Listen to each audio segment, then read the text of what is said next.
So what's today's miracle in the world of wonder? Passion.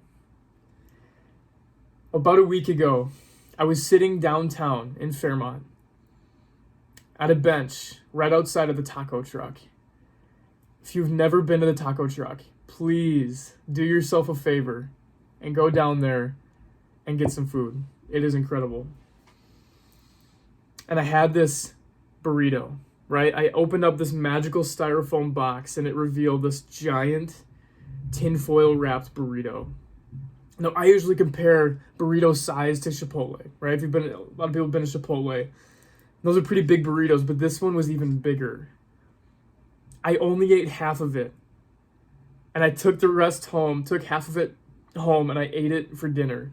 It was huge, and it was delicious.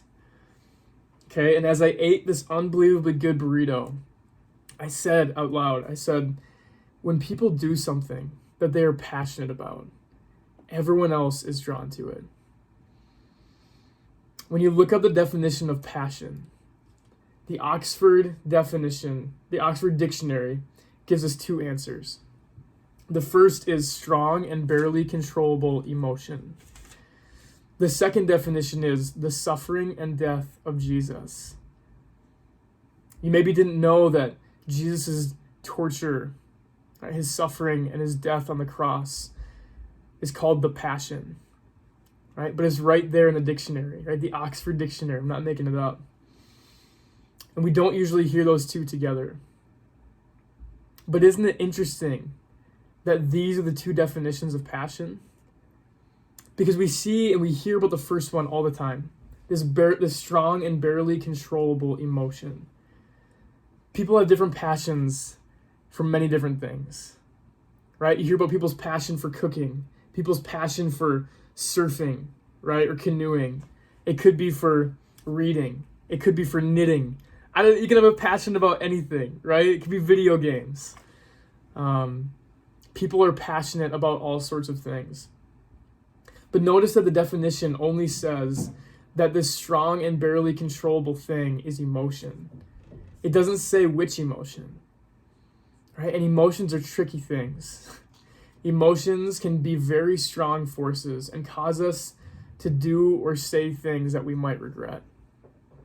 Or emotions can lead us to do positive things, right, that are constructive and lead to good things, such as compassion, right? Maybe you see somebody getting picked on in the hallway and you have compassion, right? This emotion that causes us to step in and say, hey, quit that, right? Knock it off.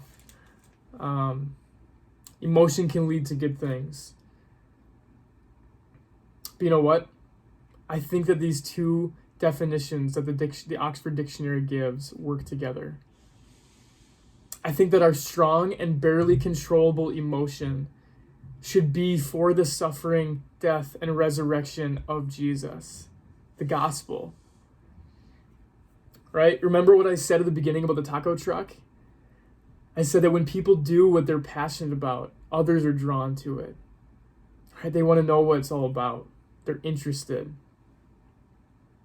So my question is, are people drawn to our passion about Jesus and the gift of salvation that he offers us? Right? Are we passionate ourselves? Are we passionate about the hope that we have in the death and resurrection of Jesus? Right? And our future eternal home spent with him, where we can fully live out our passions. Right? We're gonna be able to go and pursue the things, the gifts that God's given us fully, right, in our eternal home with him. Are we passionate about that? Or are we lukewarm about it? Because just like that delicious burrito, our passion for Jesus is attractive to others.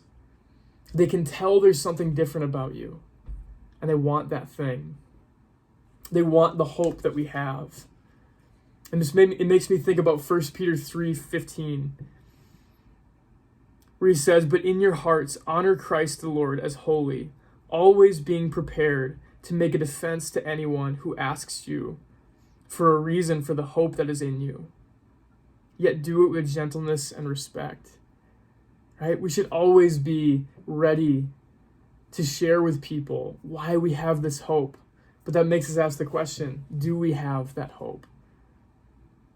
Right? Do we have a passion for Jesus, a passion for the passion, right? Passion is a miracle. God has given us all different gifts, talents, and passions. But let's make our most important passion be Jesus. Thanks for watching.